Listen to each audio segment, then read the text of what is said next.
Good afternoon, everyone. Right? And it's great to be here on this panel discussion. And we're going to discuss trust with cybersecurity. Right? Trust is the baseline for humanity. Trust is fragile, and once broken, it is difficult to rebuild.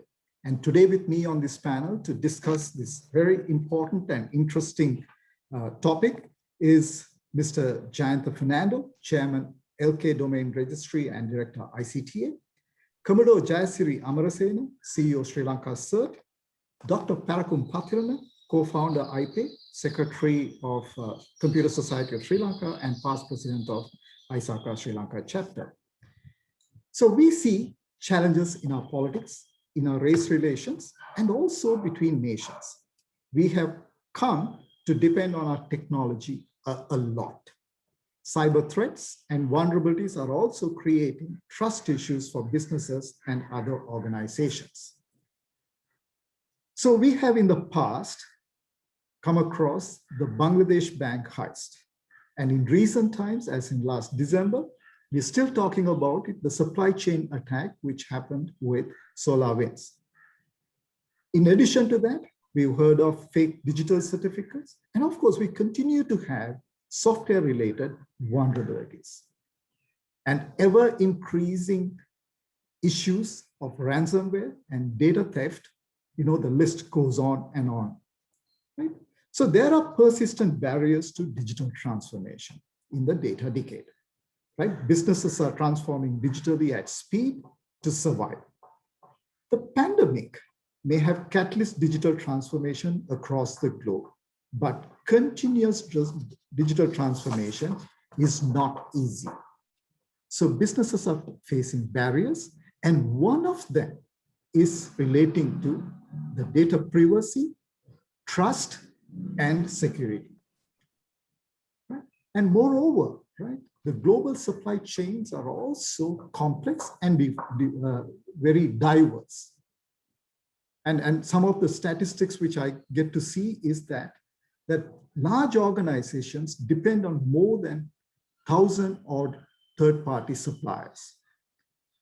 So to discuss about this, I'm going to start on the topic of Global Cybersecurity Index. So that's been a topic in recent times, and a lot of people have been referring to this index. So the measure the commitment to countries to cybersecurity at a global level. So that's what this cybersecurity index means. So they also talk about awareness of importance, to raise awareness of importance of different dimensions and issues. So I'm going to start talking to you, and I would invite Jayantha to tell us what are we as a country doing to improve overall cybersecurity across Sri Lanka? Maybe from a legal perspective and maybe bilateral cooperation perspective. Jayantha, over to you. Thank you, Sujit, for that introduction. You can hear me clearly, right? Yeah, thank you very much for that introduction. And I would like to thank FITIS, Federation of IT Industry in Sri Lanka, for organizing a very successful Internet Day series of events covering a lot of topics of contemporary importance. And we know that in the era of digitization in government, in private sector, in the economic landscape, there are changes taking place. We have evolution of technology, especially AI and IoT aspects coming into various spheres of our life, including banking, commerce, trade, including in the field of international trade and commerce. Now, in that context, what I wanted to emphasize is that at the outset, I just want to thank Sujit, Christy, and my fellow panelists for their preparation, and Sujit especially for that a superb introduction. You hit exactly on the spot when you refer to the global index that helps countries to measure their readiness in the context of the various parameters you outline. Now, in terms of, you have picked out the legal and international cooperation as one of the early questions. Thank you for that. So in terms of legal measures, what I need to emphasize is that to address those challenges we face in the field of cybersecurity due to the evolution of technology in those widespread areas, there have been a number of measures that have been taken from time to time over the years. So first we had the Computer Crimes Act of 2007 being enacted. That was based on an international law standard. Basically, the Budapest Cybercrime Convention was the norm that helped formulation of the Computer Crimes Act of Sri Lanka. And of course, then we have the Payment Devices Frauds Act.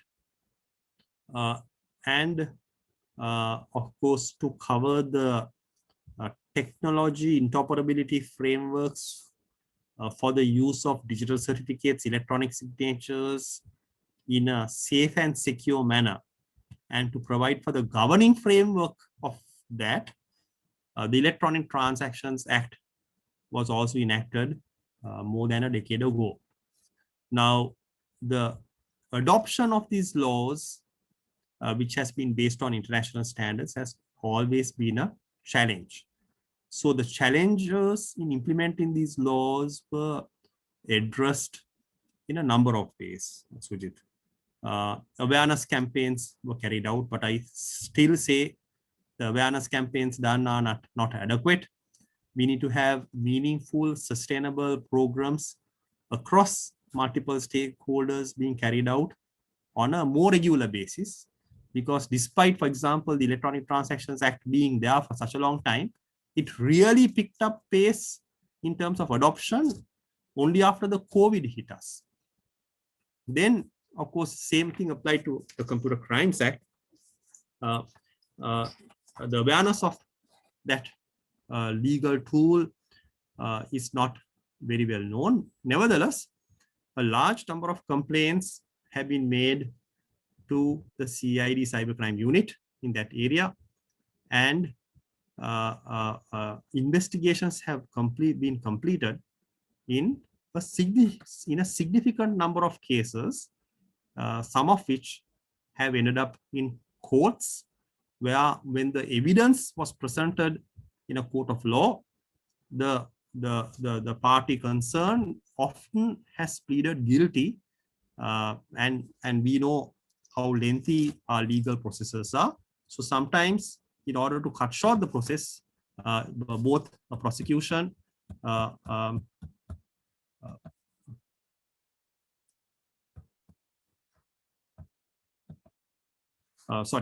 both the prosecution as well as the suspect involved would have a kind of a plea bargain that will result in some kind of offense being admitted and guilty being recorded for a lesser charge to cut short the time they would take in a court of law. So these are continuing challenges we have.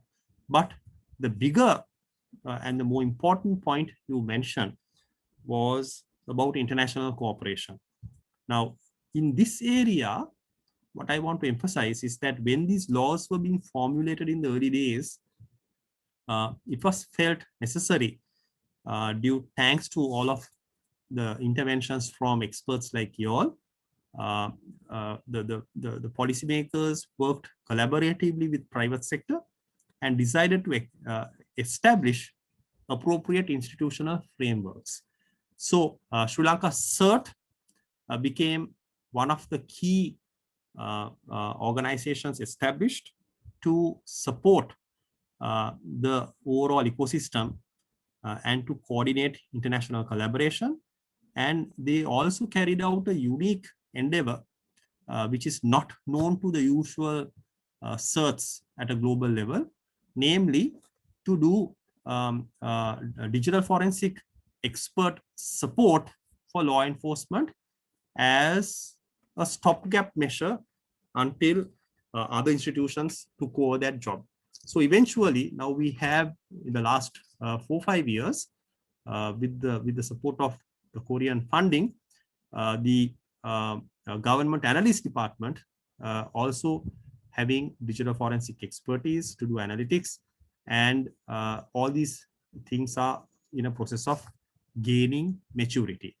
Now, in terms of international cooperation, the institutional framework established through Sri Lanka CERT.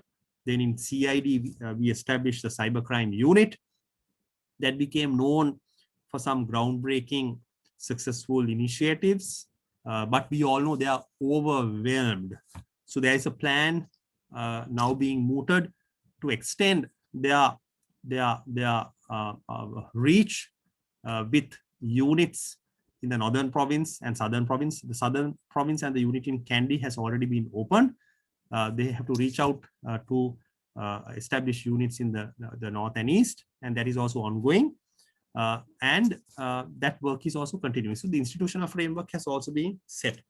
The final point about international cooperation, which is super important, is a very moot point you raised, Sujit, because in the context of cybersecurity mitigation, addressing threats landscape, and conducting digital forensic measures to gather electronic evidence, we know that the chain of evidence will be located in multiple countries, multiple jurisdictions at a global level. So the global cooperation has become an international challenge.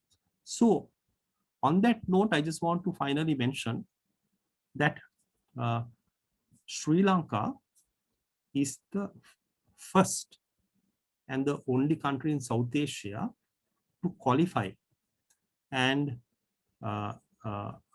be invited to join, and we managed to join the Budapest Cybercrime Convention. Now that has become a very unique international collaboration tool where a large number of countries, as of now, there are 65 state parties, including US, European Union, Australia, Japan, and a large number of Latin American, and now gradually many countries in Africa, including Nigeria, Ghana, are coming on board. So that has become an international collaboration tool based on which our cooperation is founded. That has been a game changer in terms of gathering electronic evidence from a number of international service providers, and support from international entities has been forthcoming in a very proactive manner. So these are some of the interesting, important policy legal measures that have been undertaken, and we can see that whether it is the case of like the Bangladesh bank hacking, central bank hacking incident where there was transfer of money, Sri Lanka became known as the only country that returned that the funds that came to Sri Lanka through that proceeds of crime incident. And you can see the cooperation measures such as the Budapest Cybercrime Convention has set the base for Sri Lanka to achieve international standards, but a lot more needs to be done in terms of putting in place measures as well as awareness programs. But sometimes it is somewhat disappointing that the international global index don't capture some of these measures that have already been taken. And perhaps in recent times, Sri Lanka CERT, the Sri Lanka CERT board, especially last year, has done a lot of work to see how best to capture some of these development measures by providing proper and complete feedback to entities collecting statistics for that index you mentioned. So I think Mr. Jayasiri Amarasena would have more on that. And with that note, I thank you for those questions and sorry for my lengthy answer. No, Jayant, I mean, lengthy answers are essential, especially in times like this, right? You must never put a lawyer to speak first. No, I mean, I wanted to set the stage with you because these items, which are very, very fundamental in terms of building a secure society or a secure economy, with us talking about being digital. And this morning, His Excellency, the President, also spoke about digital first, like having a digital economy. So it is very important for us to, know that these efforts have gone in, and these are not efforts which have happened in the last few days, right? These are, as far as I know, I've known you for the last 20 years, right? And I'm sure this work started even before that. And today we are in a comfortable position. Like, I mean, when you talk about the Budapest Convention, we are one among the 65 when you're talking about 193. So sometimes the media does not see these achievements as newsworthy to have breaking news or TRP ratings, right? So I want this opportunity to make everybody know there's a lot of things which have been made. I also want to, just share a thought. I mean, I had a friend of mine who was in the media who called me 2 days ago, and his question at 12:30 in the midnight, asking, do we have laws which can protect us from all cyber crimes? So my response to him at that point in time, I said, we have criminal law, we have civil laws, and we have various laws. We also have police stations. Does that mean there is no crime? Right? And unfortunately for us, especially being digital, we don't know what to expect. And we learn from our experiences, we continue to evolve. Right? So thank you, Jayanta, for sharing that insightful explanation in terms of whatever we've done in terms of collaboration. And especially in the cyber world, international collaboration is very, very important. So just moving on to Commodore Amarasena, I mean, Jayanta did mention about some of the work which the Sri Lanka CERT has done. So if you could just elaborate a little on that in terms of, how we all have actually taken into implementing maybe technical measures or maybe organizational measures or even in terms of capacity building. Commodore, over to you. Thank you, Mr. Sujit. And let me take this opportunity in thanking the organizers of this event in inviting me for this forum. I would like to begin with a good news. The GCI Global Cybersecurity Index, where we are in the 89th position. Similar to the GCI, there is another index, what we call the National Cybersecurity Index, which is based on a survey carried out by E-Governance Academy of Estonia. As you know, Estonia is one of the frontline countries in cybersecurity. And we have reached position 69 from the previous position of 98 out of 160 countries. So this is a good achievement for us, but we still have a long way to go.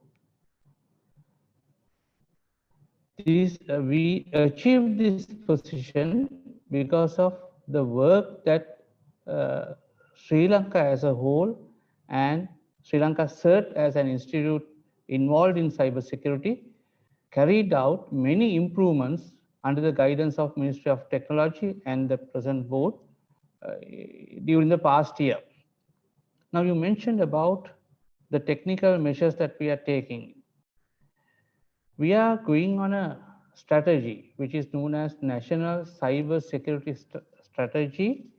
It's a 5-year plan, 2019 to 2023, where we have identified 6 key areas. And we are implementing those at national level now to ensure that our cyberspace become more secure for the government agencies as well as the private citizens, because cybersecurity is essential and is now a part of the battlefield as well. So the measures that we have taken, we have carried out a survey of 60 organizations which are providing critical services to the public. And there, what we are trying to identify is the critical information infrastructure of these organizations so that we can put security measures protecting these infrastructure. So far, we have done about, out of the 60, we have chosen about 37 organizations with CII, Critical Information Infrastructure, and we are now engaging with them to see out how critical they are and what their measures that internally they are taking place, that they are put in place for securing these. So another technical measure that we will adhere to in implementing these is we will carry out a risk assessment, a vulnerability and a assessment and a penetration testing of this infrastructure just to identify the critical areas and to put in place the corrective measures. Then another important area that we have implemented is the National Certification Authority, NCA. We are now waiting for certificate service providers to join us. There is a process, there's a lengthy process, so that we can start issuing digital certificates in Sri Lanka to ensure the security of our electronic services.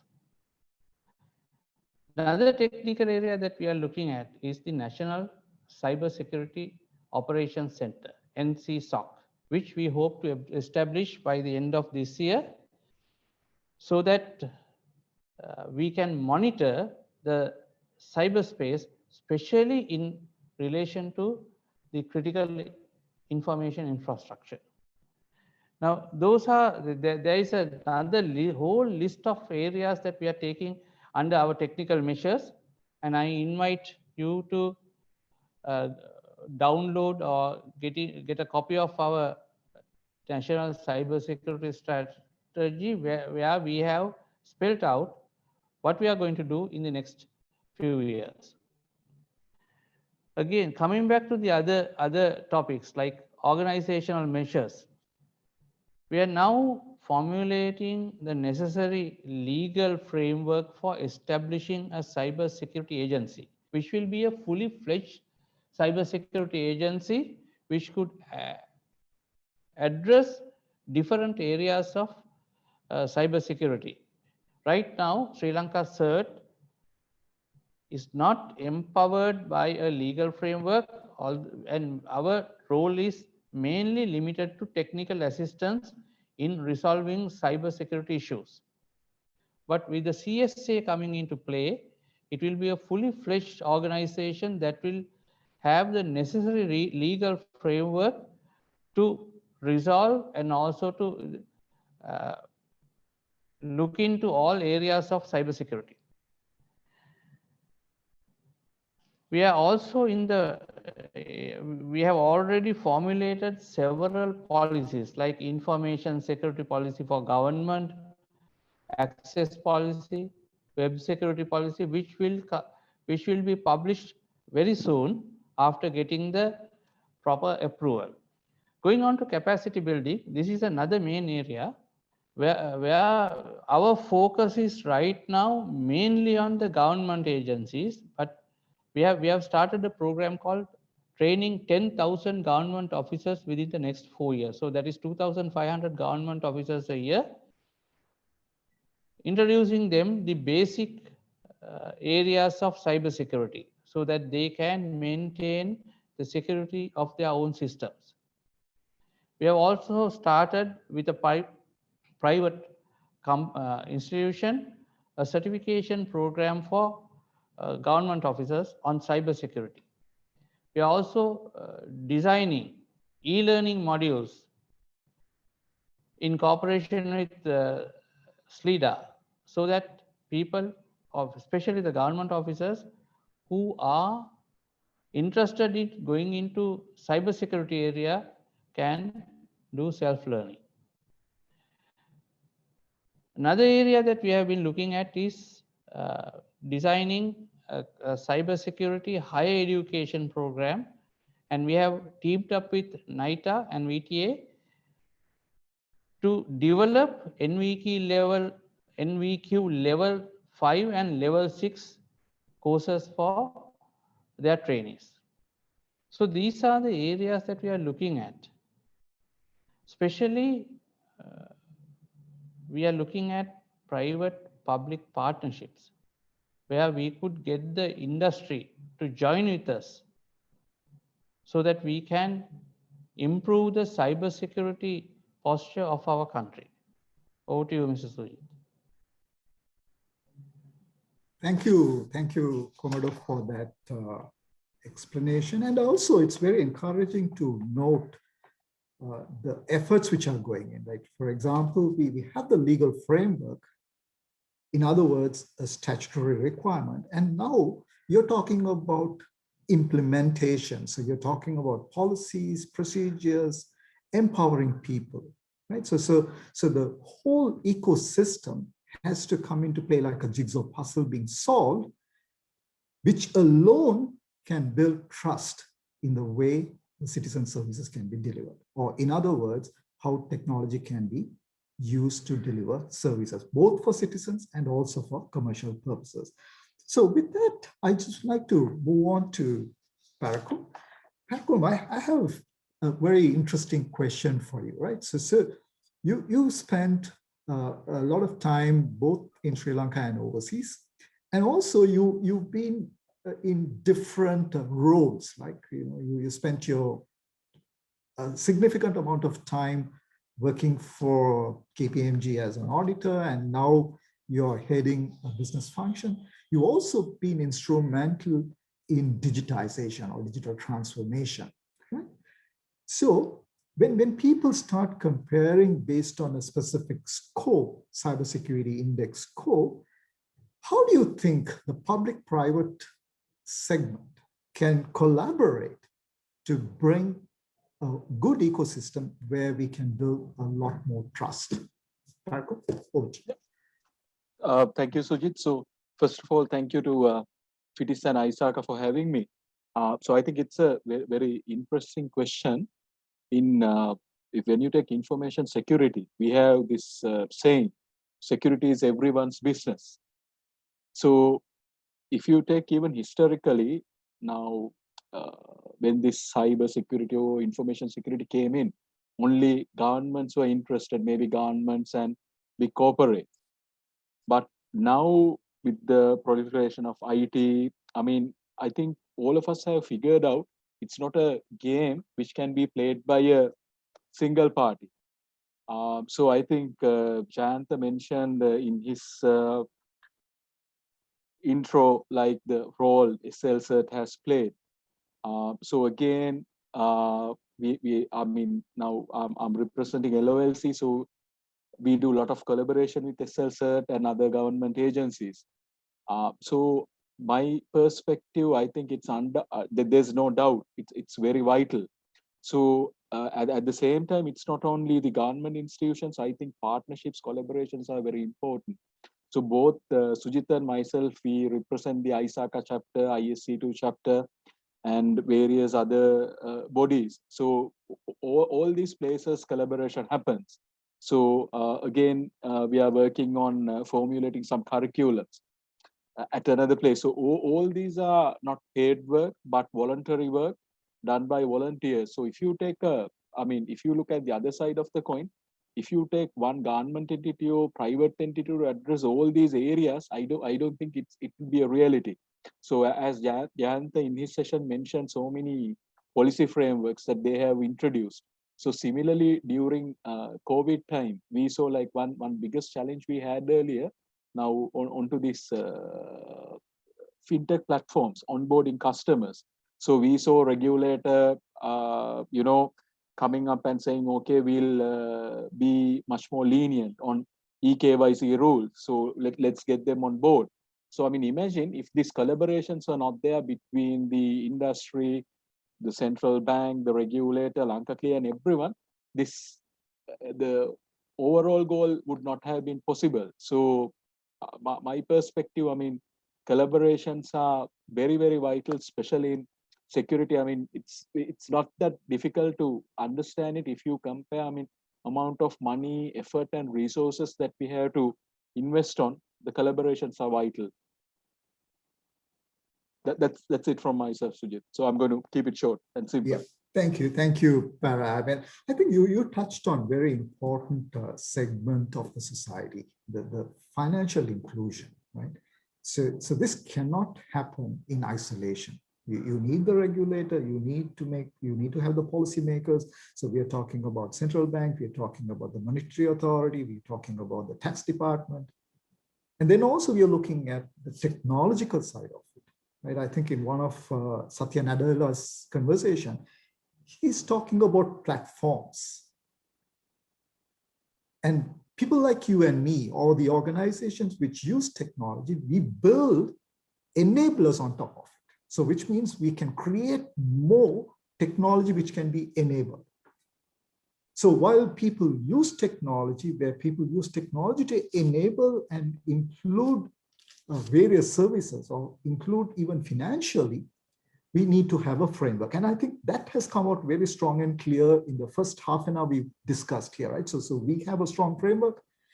We can still evolve. We are collaborating. And I think we are also putting in place various other policies, procedures, and programs. And very importantly, you mentioned something which is worthy of being mentioned again: voluntary contributions by professionals, right? And I think that has to be commended. And I think all of us have, spent a lot of time reviewing, giving feedback. And I think Jayant also mentioned about it. Komodo also mentioned about it. And I think that's something which is actually putting us on the fast track, right? So we have approximately about 25 minutes for the rest of the session. So what I would like to do is I want to do a ping pong session, right? So I'm going to throw questions and we're going to get short answers, right? Some of them might be a long answer because it requires a little bit of deliberation or explanation. So I'm going to request Jayant to come on screen again. And this morning, His Excellency President, he spoke about the digital ID. And for me personally, today the biggest challenge I think all of us face is fake news, the deep fakes, whatever, right? And somebody says something, we don't know what is the truth and what is false. And eventually it's becoming very, very difficult to identify the source or the identity of the person who is propagating this information, right? That being on one side. Para, you also mentioned about eKYC. Today, for us to transact, the president also mentioned about reduction in corruption and bribery, right? So we need to have transparent system, robust systems to do that. So in order to do that, we need to establish the identity very clearly, and very especially the digital identity. Today, I can acquire different identities on different platforms. It's easy, right? But we are one of the early countries, I think, early adopters of identity in Sri Lanka. So Jayant, the question to you is, we're talking about digital identity. Do we need to have an e-ID law or e-identity law? Or we are good to get started? And if you have anything more which will benefit the listeners, would love to hear that from you, Jayant. Jayant, over to you. Yeah. Thank you, Sujit. So the benefits of a digital ID framework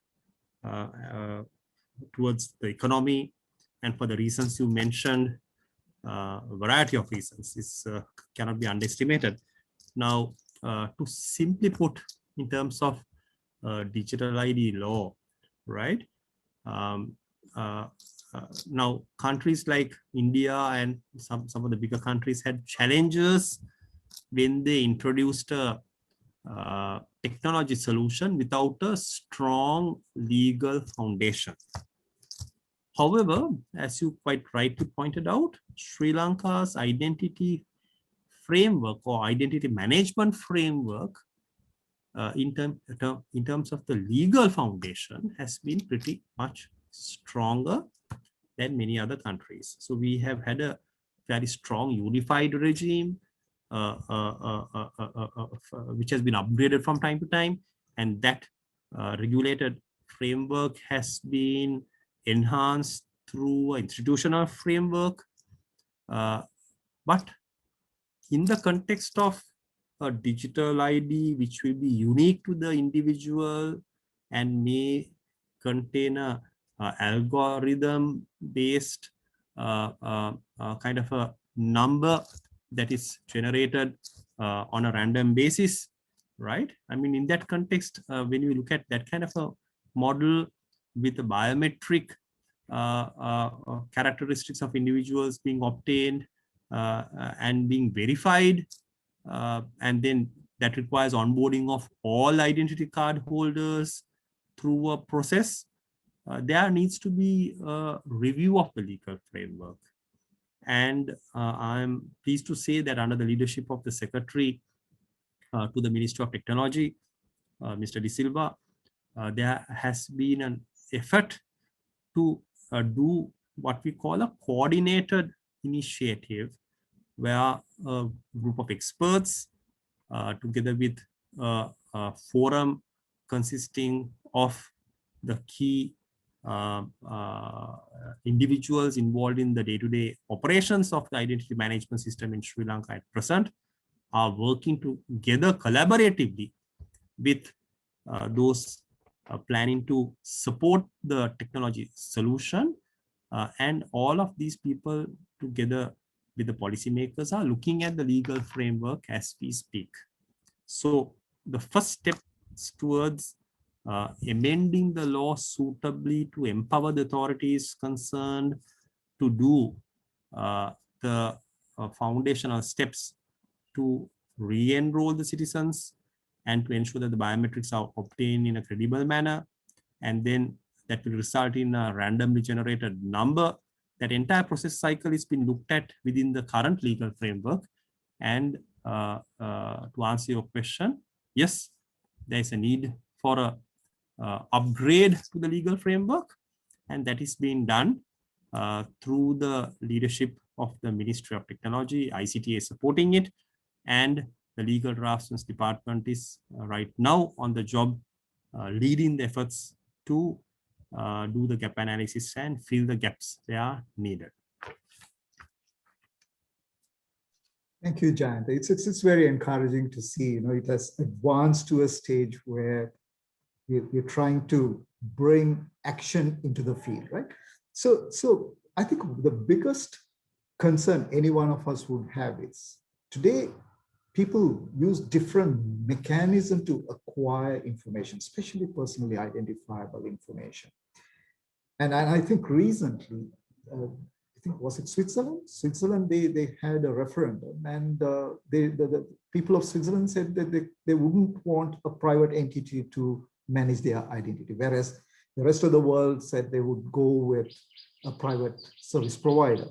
So I'm sure we are looking at various things which will benefit us.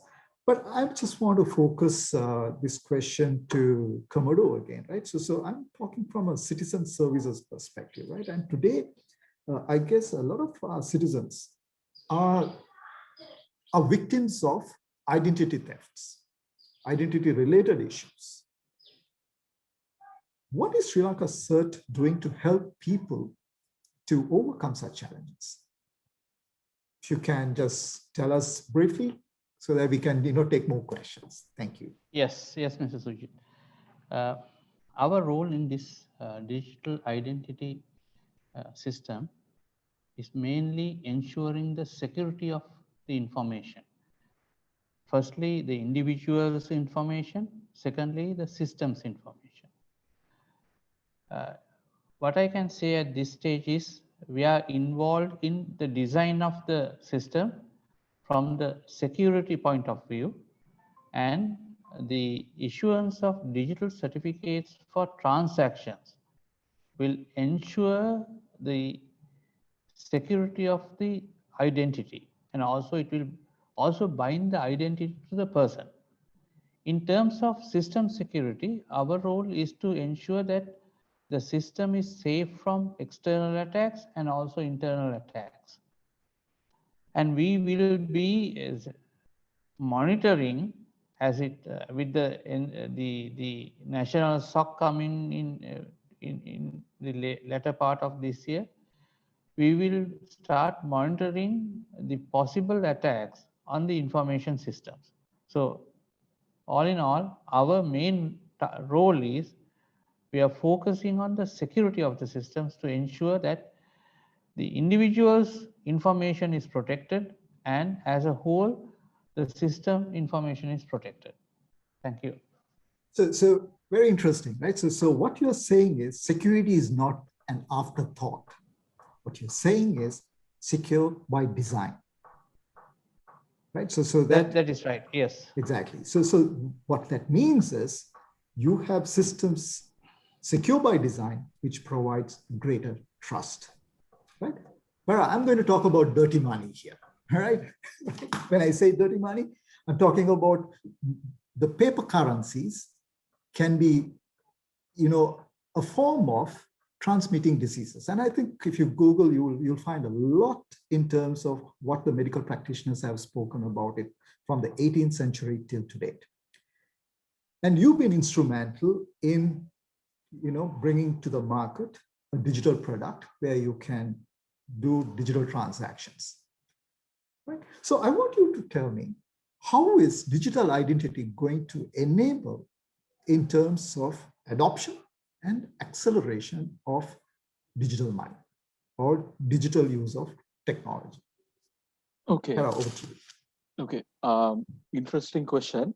So I'll approach it in a different way, Sujit. So now when you take now, since part of my job is security for providing security guidance for LOLC group. So now say, whenever someone wants to open an account, this customer needs to come to the branch physically, and we do all sort of verifications. You sign on forms, take the ID and all that.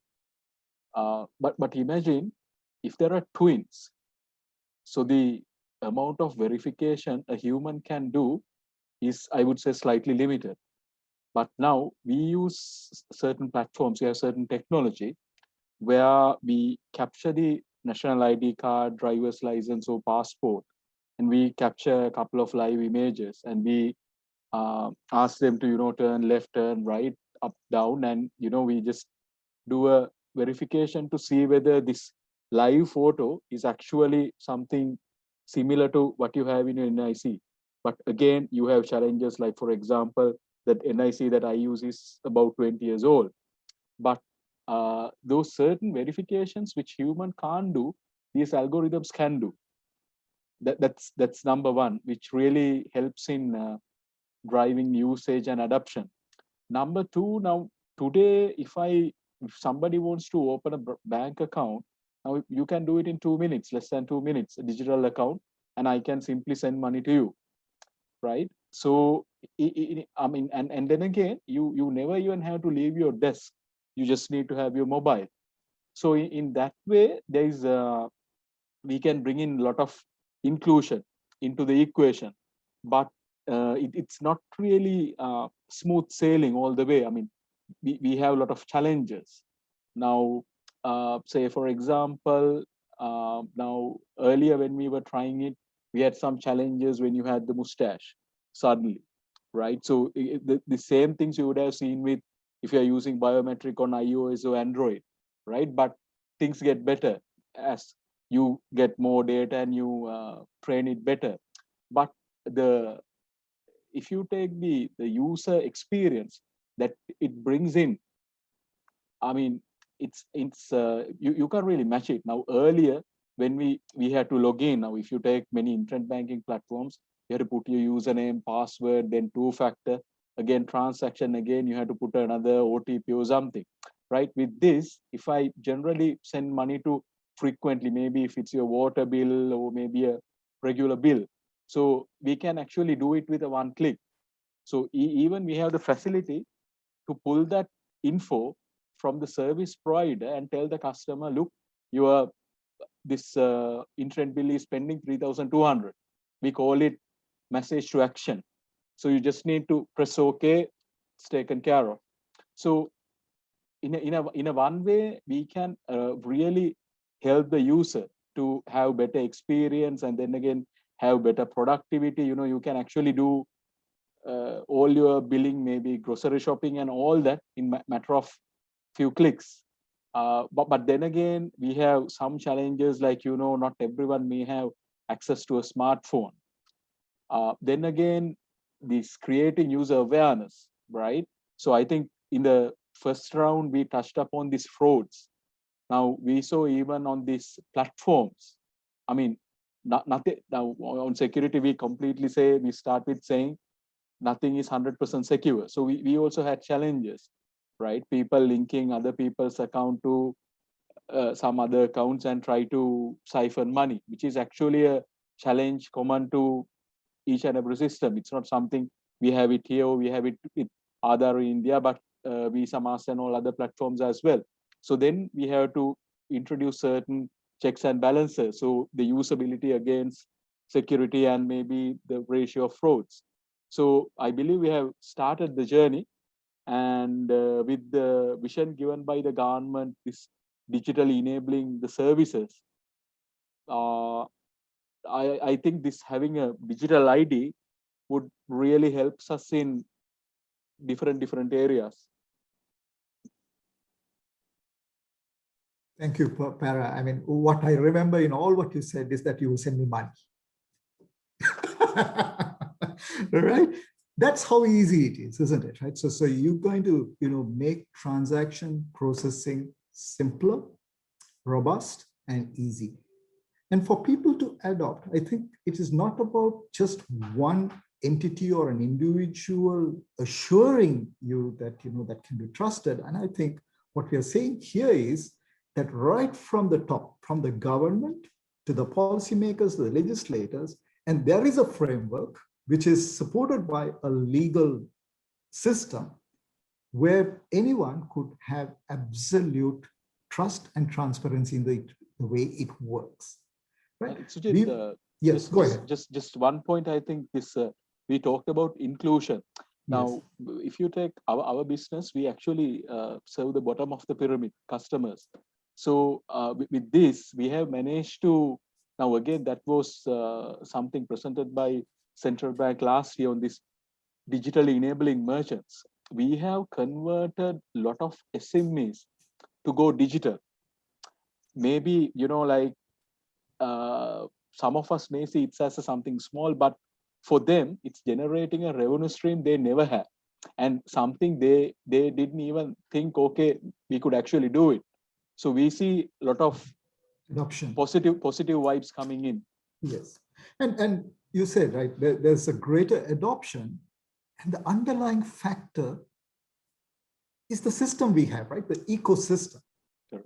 Right? The government's vision, the frameworks, the legal systems, and the framework to support this whole economy. Right? So that's what I'm actually getting from your message, right? So we are about less than 10 minutes to complete the session. So I just want very quick, short answers, right? So again, Jayanta, I'm coming back to you. Today, when we talk about, right, I know in the last 20 years or even more, if you look at only the cybersecurity space, there are different laws which have come in, right? So we talk about Computer Crimes Act, or then we talk about fraud prevention related act, then you talk about transaction related, there are various things. And of recent times, we are also talking about GDPR and our own data protection laws as well, right? So if we look at globally, every country puts themselves first. So my question to all of you, this is a common question to all of you, and I would like to hear your view. Are these laws which are going to be created by every single country going to divide the world? Over to you guys. Yeah, so very interesting perspective, Sujit. It becomes even more interesting in the context of the current ongoing discussions taking place at the United Nations around the cybercrime and how to mitigate and manage it from a global perspective. I mentioned to you about the Budapest Cybercrime Convention. It has been there for some time. That was the first international standard governing the criminal justice management of cybercrime and electronic evidence gathering process that came into being, and many countries adopted it. And all the global players, if you look at countries where our data is located, all of those countries are state parties to the Budapest Convention, and they follow that standard. Now, that a point that comes to my mind when you raised this particular question is that one of the primary objectives of that Budapest Cybercrime Convention was to standardize and harmonize legal regimes in countries so as to enable effective cooperation and collaboration on an equal footing, so that one country's law being in a higher plane and another country's law being in a lower plane, collaboration and international cooperation between criminal justice authorities becomes difficult. And in criminal law, we have this concept of dual criminality for collaboration and international cooperation. A criminal issue in one country has to be similar in another country for that other country to provide the cooperation. So that became a huge problem for many years. So here was a solution in place. But what I see happening is that despite such norms being available, there are others who feel, well, yes, we don't have a global instrument on the subject. So there is no UN treaty on this subject at the moment. So that process has started. And in that process, you can see many countries having taken a divided kind of stand on the various norms that should be followed. So as a result, we could potentially see lack of consensus in a treaty or international lawmaking process. Now that doesn't augur well for countries that need to collaborate effectively and meaningfully to deal with a global problem. Now here, I'm talking only on the subject of cybercrime, and I can also say that when it comes to cybersecurity and its norms, the countries at a global level are further divided. So you have various blocks taking various positions. There is no mechanism for a median approach, and that does not go well, because if you look at the international law development in the criminal justice arena, especially the UN Convention, the Anti-Corruption Convention, and the Convention Against Organized Crime, all those instruments were developed with consensus on the approach and the content and the ingredients of the international law framework. So that is why those instruments are successful. But in the context of digitization, I see a global problem, as you quite rightly put it, that there is no effort at present, and maybe the UN is not being able to manage this because of the big countries taking polarized positions in this connection. Maybe we need to have a kind of a non-aligned digital non-aligned approach to this whole framework to make some kind of bridging of the gap. But that said, Sujit, you raised a very pivotal question about privacy of individuals and respecting the rights of individuals in the digitized world. Now, one point which I did not mention in the context of digital ID and also in the context of the first question you raised, which I thought I'll leave to the last, is the fact that Sri Lanka at the moment, again under the leadership of the Ministry of Technology and the facilitation provided by ICT agency and our sister institutions working together collaboratively with Central Bank, Ministry of Justice and the Legal Drafts Department, and support from private sector specialists. And I had to acknowledge the amazing support provided by the private sector lawyers supporting the process to finalize a data protection bill. I am pleased to tell you that after many years of discussion, and of course, you are aware of the stakeholder discussions we had 7 of them, and we did not stop at that. Last year, despite the pandemic, just before the pandemic, we had a very successful session at the Bar Association conducted for the junior bar with over 230 in attendance, with Court of Appeal Supreme Court judges participating and giving inputs. The cybersecurity, the data protection bill has now reached a level of maturity where we see some light at the end of the tunnel, because the legal draftsman will be potentially releasing the final version either this week or by end of April. So that addresses the whole suite of protecting rights of individual in the context of digitization, whether it's in the digital economy space or digital government space.